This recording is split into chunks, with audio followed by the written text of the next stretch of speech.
राम हरे राम राम राम हरे हरे हरे कृष्ण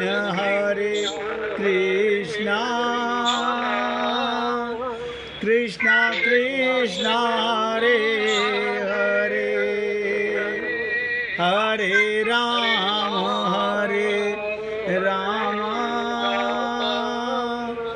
राम राम हरे हरे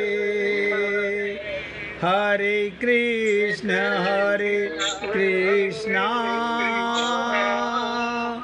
कृष्ण कृष्ण हरे हरे हरे राम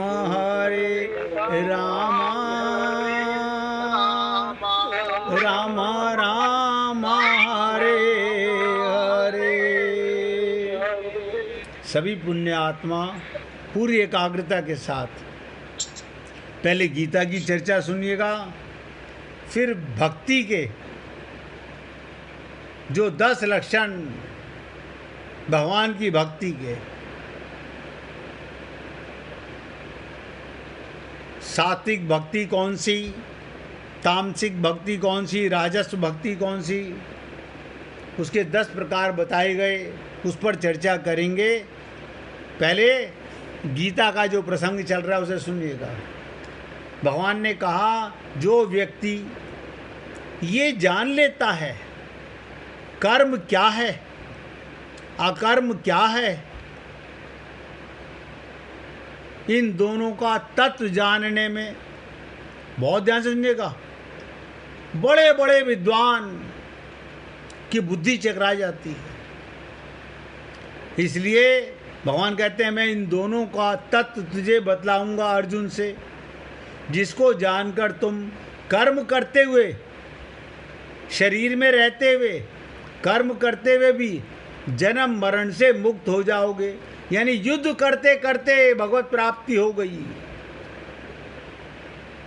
कमाल हो गया। आप और हम लोग कर्म योनि में हैं। किसी ने नहीं कहा कि शरीर के कर्म मत कीजिए, परिवार के कर्म मत कीजिए, व्यापार के कर्म मत कीजिए, लेकिन कर्म कैसे करते हैं वो ध्यान से सुनिएगा, जरा नोट कर लीजिएगा। कर्म करते हुए निर्लिप्त रहना। हम लिप्त हो जाते हैं। ये मेरा मकान, मैं मकान बनवा रहा हूँ। किसका मकान बनवा रहा हूँ? अपना मकान बनवा रहा हूँ। ये तो मिट्टी का मकान है। अपनापन आया तो लिप्त हो गए। मैं बहुत गहराई से बताने का प्रयत्न कर रहा हूँ। निर्लिप्त रहना, कर्म के तत्व को जानना है। ऐसे ही आप एक नहीं, प्रत्येक काम में, कोई स्त्री घर में खाना बना रही है, क्या कर रही हो? कर्म कर रही हूँ। किसके लिए कर रही हो? अपने परिवार के लिए। लिप्तता आ गई। अपनापन आते ही लिप्तता आ गई। भगवान के परिवार के लिए वो सेवा। ये मैंने कई बार निवेदन किया है, मन में आने वाले छोटे छोटे विचारों के ऊपर रुक कर के सोचो। ये जो विचार खोपड़ी में आ रहा है, ये अगर निर्लिप्त है तो भगवान के लिए है, अन्यथा पाप कर रहा। आप और हम लोग अपनी बुद्धि के गुलाम हो चुके हैं। मन में आने वाले विचारों को रुक कर के सोचते नहीं हैं। बिना विचारे जो करे सो पाछे पछताए, काम बिगाड़े आपनो और जग में होए हंसाए। आप सोचिएगा। तो निर्लिप्त रहते हुए कर्म करना, लिख लो, अकर्म है।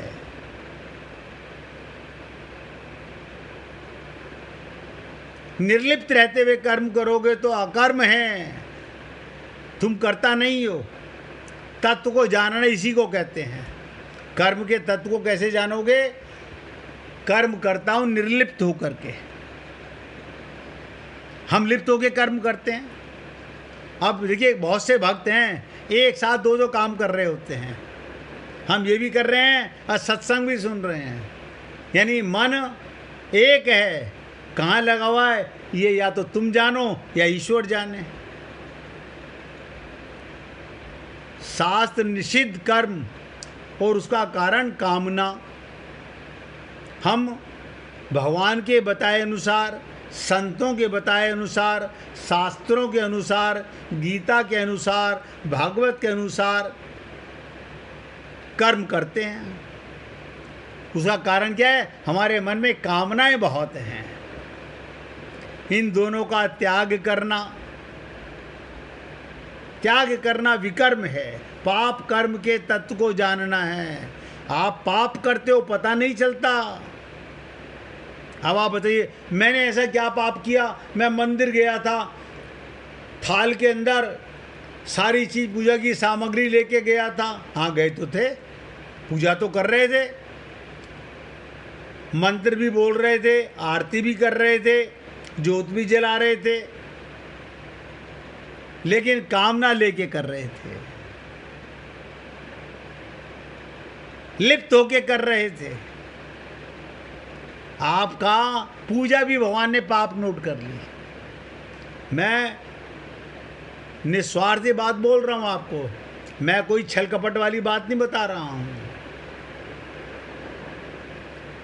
सोच के देखें, मन्नतें मांग रहे हैं, भगवत प्राप्ति की मन्नत नहीं मांग रहे कि मेरा माया का मन, ये कुसंग मिट जाए, ममता मोह आसक्ति मिट जाए ना। उसको तो तोते की तरह पाल रहे हैं। अब आप बताइएगा, जिस मन को जहां ममता मोह आसक्ति रहती है उसे आप तोते की तरह पालें और तोते को राम राम रटा दें। समझ लीजिए पिंजरे में तोता बंद है, हाँ बंद है, आप उसे राम राम रटा रहे हैं, हाँ रटा रहे हैं। अब आप सोच के बताइएगा, अगर उसके ऊपर बिल्ली झपट्टा मारेगी वो राम राम बोल पाएगा? बताइए, वो राम राम बोल पाएगा? वो टाएं टाएं टाएं टाएं करेगा।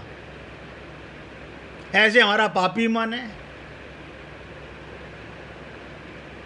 हम तत्व को नहीं जानते, ना कर्म को, ना अकर्म को, ना विकर्म को। पाप कर्म ही विकर्म है। इस प्रकार कर्म, अकर्म और विकर्म, इन तीनों को ही तत्व जानना चाहिए। और इन तीनों के तत्व को जानने में बड़े बड़े विद्वान, मैंने आपको बताया, अपने आप को असमर्थ पाते हैं। कर्म क्या है, अकर्म क्या है, विकर्म क्या है? पाप हो रहा है क्योंकि कर्मों की गति, ज्ञान या तत्व बड़ी गहन है। कहत कठिन समझत कठिन, साधन कठिन विवेक। हम लोग तो ये समझ लेते हैं हमारे को अंग्रेजी का ज्ञान हो गया, हम अंग्रेज हो गए, हमें संस्कृत का ज्ञान हो गया, हम पंडित हो गए। ना ना ना, ये अज्ञानता है। जब तक प्रेम का पाठ नहीं पढ़ा, भक्ति का पाठ नहीं पढ़ा, निर्लिप्तता का पाठ नहीं पढ़ा, ये शब्दों के ज्ञान करने से क्या होगा, भाषा के ज्ञान से क्या होगा? इसलिए इन तीनों के तत्व को जानने में बड़े बड़े विद्वान अपने आप को असमर्थ पाते हैं, क्योंकि कर्मों की गति बहुत गहरी है, बहुत गहरी गति है कर्मों की। अग्रवाल जी कुछ पूछना चाहते हैं भाई?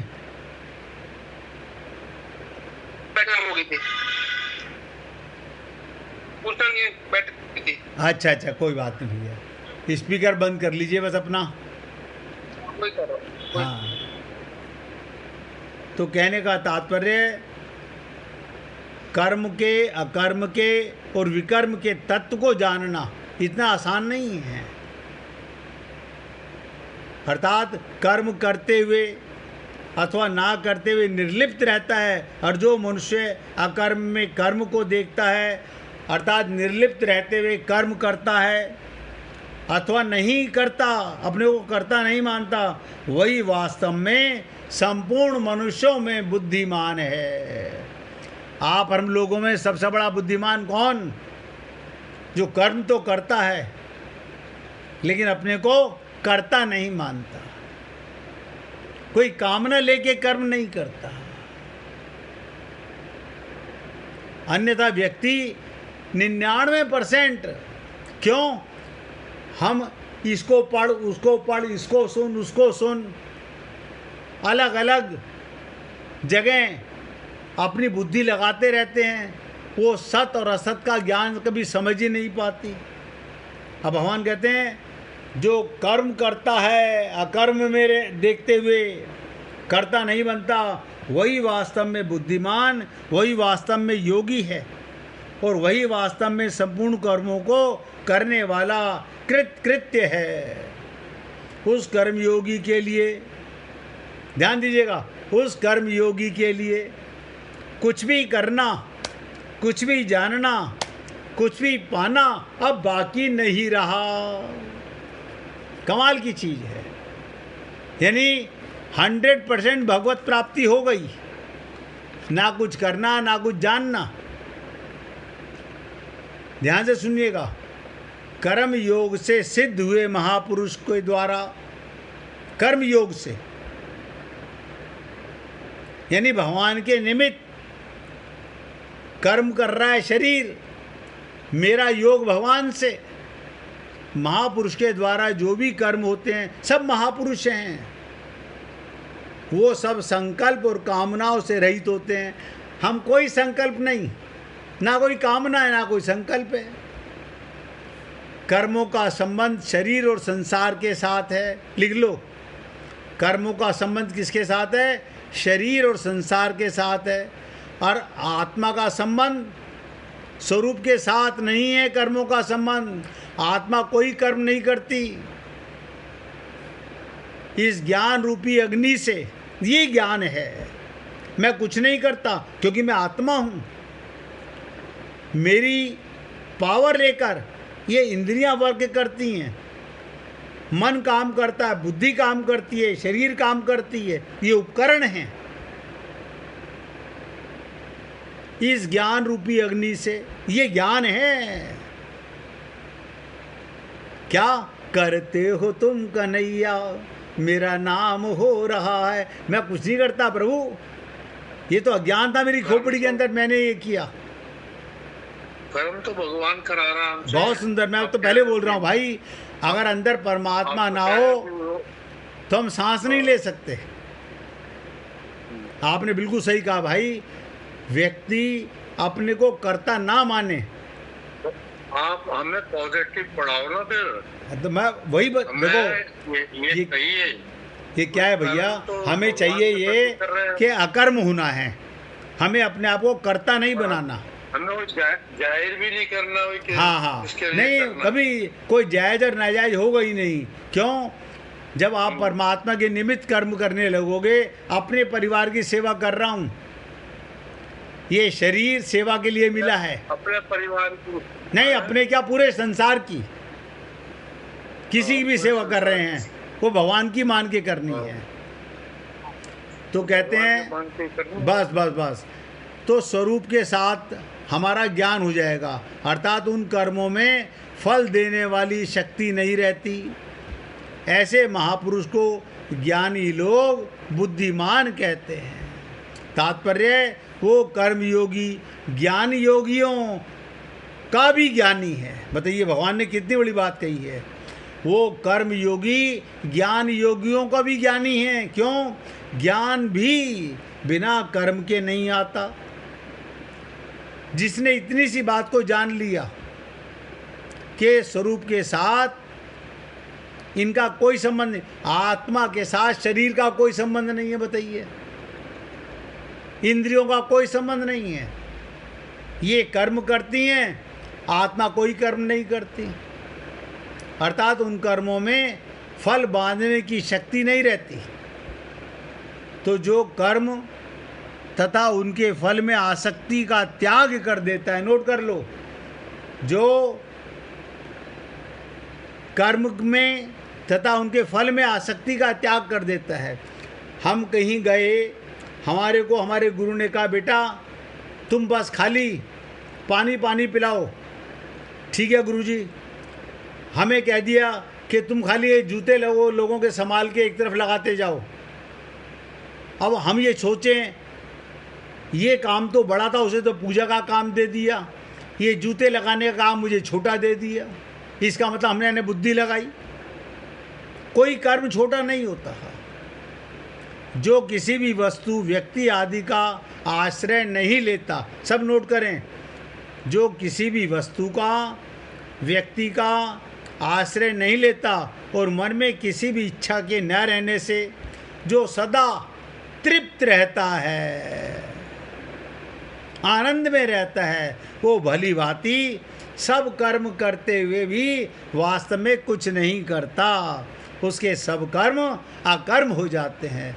अभी नरेंद्र भाई ने बहुत सुंदर कहा कि अगर परमात्मा और आत्मा अंदर ना हो तो ये शरीर तो मुर्दा है, क्या कर्म करेगा। लेकिन ये ज्ञान पूरी तरह से दृढ़ हो जाए, स्वार्थ खत्म हो जाए तो अकर्म हो गया। जब तक स्वार्थ रहेगा तब तक व्यक्ति संसार में आवागमन के चक्कर में ऐसे ही फंसा रहेगा। तो हम आपसे बात कर रहे थे उत्तम भक्ति की। इससे आगे की चर्चा कल इसको समाप्त करेंगे। इसमें थोड़ी सी चर्चा और बची है, उसको कल समाप्त करेंगे। आज सुनिएगा, उत्तम भक्ति की चर्चा हम कर रहे थे, जिसमें हमने कहा कि भावना के अनुसार भक्ति 3 प्रकार से होती है। एक सात्विक भक्ति, एक राजस और तामसी। इन 3 प्रकार की भक्ति के प्रत्येक के एक उत्तम, एक मध्यम और 3 अधम हैं। यानी सात्विक भक्ति भी 3 प्रकार की, राजस भक्ति भी 3 प्रकार की, तामसिक भक्ति भी 3 प्रकार की। कुल 9 प्रकार की भक्ति हुई। 10वीं प्रकार की सर्वोत्तम भक्ति, क्या बताओ, उसे कहते हैं उत्तमोक्ता भक्ति, सबसे उत्तम भक्ति। तो शास्त्रों में भाव के अनुसार ये 10 प्रकार बताए गए भक्ति के, प्रेम के। अब ध्यान से सुनिएगा। और जिस किसी भक्त को भजन सुनाना हो वो निकाल के रखना भैया। दूसरे का विनाश करके, किसी को नुकसान पहुंचा के, किसी को कष्ट करके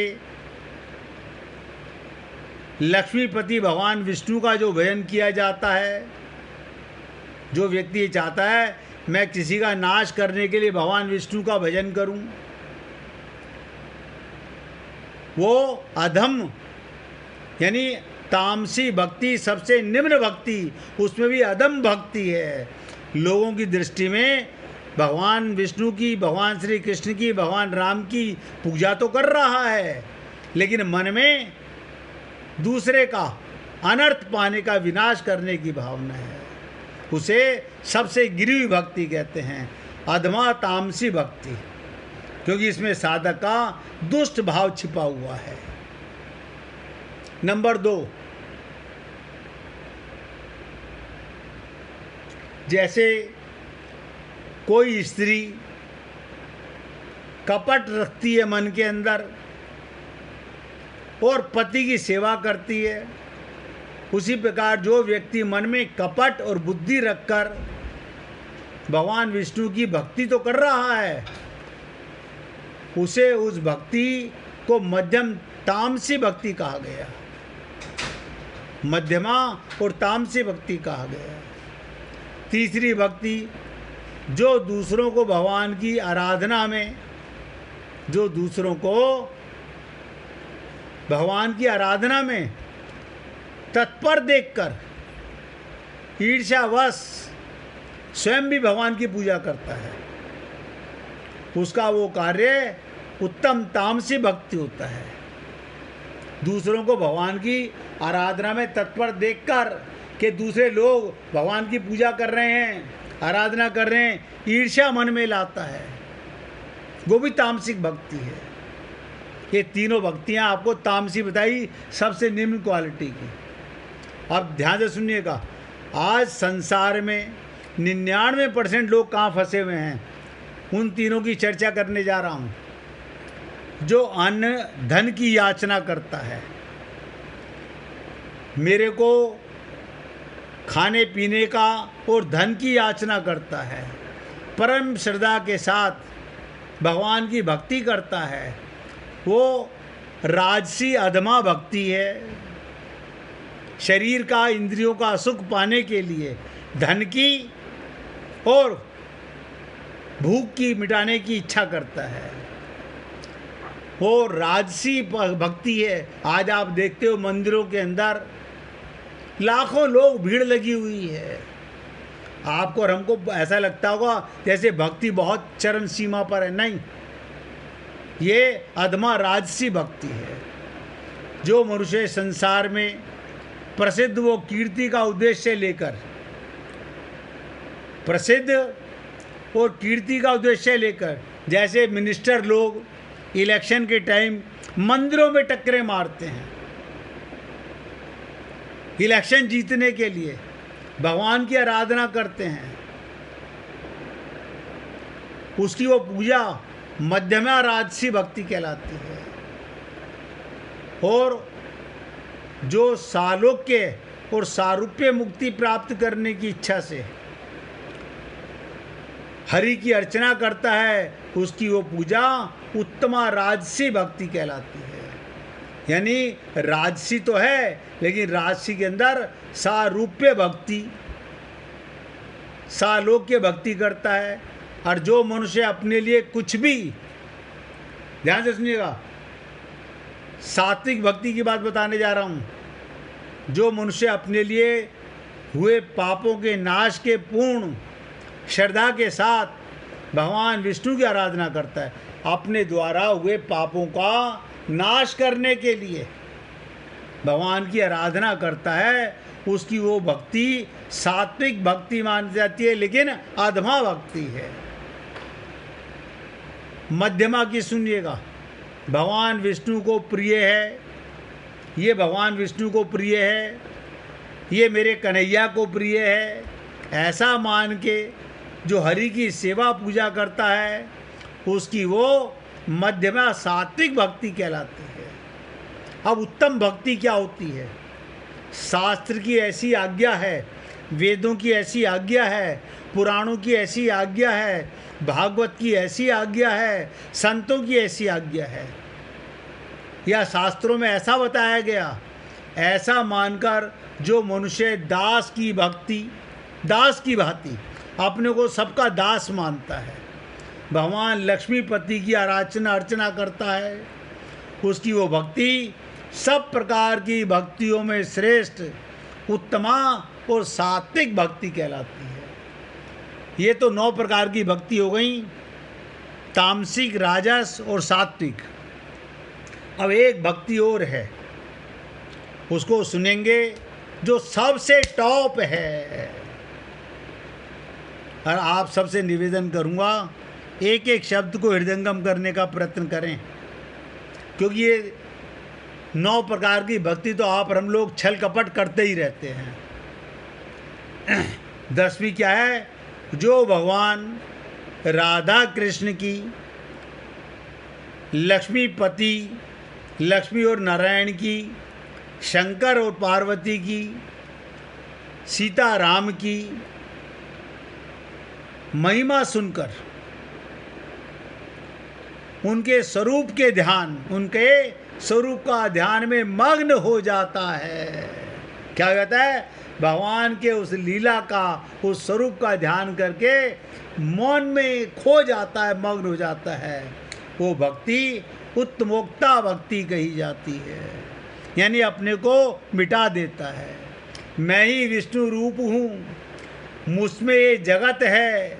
इस प्रकार जो मनुष्य सदा अपने को भगवान से अभिन्न समझता है, मैं भगवान से अलग नहीं हूँ। आप हम लोग अपने को भगवान से अलग महसूस करते हैं, और दोनों एक साथ रहते हैं। सागर और सागर की लहर एक है, सागर और सागर का बुलबुला एक है, लेकिन हम अलग महसूस करते हैं भगवान से। तो कहते हैं जो मनुष्य सदा अपने को भगवान से अभिन्न समझता है, अलग नहीं समझता, और संसार को भगवान का रूप मानकर, ध्यान दीजिएगा, सारा संसार वासुदेव सर्वम बने हुए हैं, समस्त संसार को भगवान का रूप मानकर जित देखऊं तित श्याममयी है, सब में वही भगवान का भाव रखता है, उसे उत्तमुक्ता भक्त कहते हैं। गीता के आगे जब चर्चा आएगी तो बताएंगे। आवाज नहीं आ रही है, बिल्कुल आवाज़ नहीं आ रही है। एक मिनट भाई, एक मिनट भाई, मेरा स्पीकर बंद हो गया लगता है। आवाज नहीं आ रही है आपकी। एक मिनट भाई, एक मिनट। गुरुजी आवाज नहीं आ रही है आपकी। अभी आएगी मेरे भैया। गुरुजी आपकी आवाज। हाँ तो कर रहा हूँ मेरे भाई, आप शांत तो रहो। अब आएगी आवाज। अब आ रही है? हाँ आ रही है गुरुजी, आ रही है, आ रही है। अब बहुत ध्यान से सुनिएगा। भगवान श्री कृष्ण गीता के 9वें अध्याय के 19वें श्लोक में भगवान श्री कृष्ण क्या कहते हैं? मैं ही सूर्य में, सूर्य रूप में तपता हूँ। जो आपको सूर्य नज़र आता है ना, उसमें प्रकाश किसका है, तपिश किसकी है? आप हम लोग जानते नहीं। गीता में भगवान कहते हैं मैं ही सूर्य रूप में तपता हूँ, वर्षा का आकर्षण कर उसे बरसाता हूँ, मैं ही अमृत और मृत्यु हूँ, और सत और असत भी मैं ही हूँ। एक ही भगवान कई रूपों में हमारे सामने आते हैं। भूख लगने पर भगवान अन्न रूप में, प्यास लगने पर जल रूप में, रोग के रूप में औषधि बनकर आते हैं, गर्मी में छाया बनकर आते हैं, और सर्दी में वस्त्र बन कर के आते हैं। परमात्मा ही हमें प्राप्त होते हैं, लेकिन आप और हम लोग काया माया में लिप्त होने के कारण, भगवान ने जब इतनी बात कही कि जड़ चेतन सब कुछ मैं बना हुआ हूँ, तो बुद्धि लगाने का काम ही नहीं। परमात्मा ने जहाँ श्री राम कृष्ण आदि सुंदर रूप धारण किए, तो वहीं वराह, सुअर अवतार भी, कच्छप अवतार भी, मीन अवतार भी, आप सोच के देखो, रूप धारण किए, लीलाएं की हैं। भगवान कभी पुष्प या सुंदरता के रूप में आते हैं, तो कहीं मांस हड्डी पड़ी हो, दुर्गंध आ रही हो, वो भी भगवान का ही रूप है। आप हम लोग समझ नहीं पाते। मृत्यु के रूप में भी भगवान ही आते हैं। अतः जो हमारे मन को सुहाए वो भी भगवान का रूप, और जो नहीं सुहाए वो भी भगवान का रूप है। और जो मन को नहीं सुहाता उसमें भगवान को देखना अत्यंत कठिन है।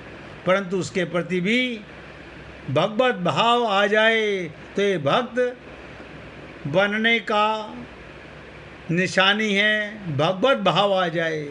और गीता में कहा गया ऐसे महात्मा संसार में दुर्लभ होते हैं। हे पुण्य आत्माओं, आपके साथ भक्ति के ऊपर 3 बार चर्चा चली, और निवेदन करूँगा कल आपके साथ इस 4थे अध्याय का जो बचा हुआ पाठ है उसको समापन करेंगे। समय बचा तो 5वें अध्याय का श्री गणेश करेंगे।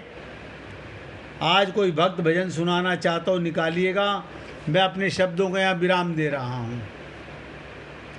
सुनाइए प्रभु।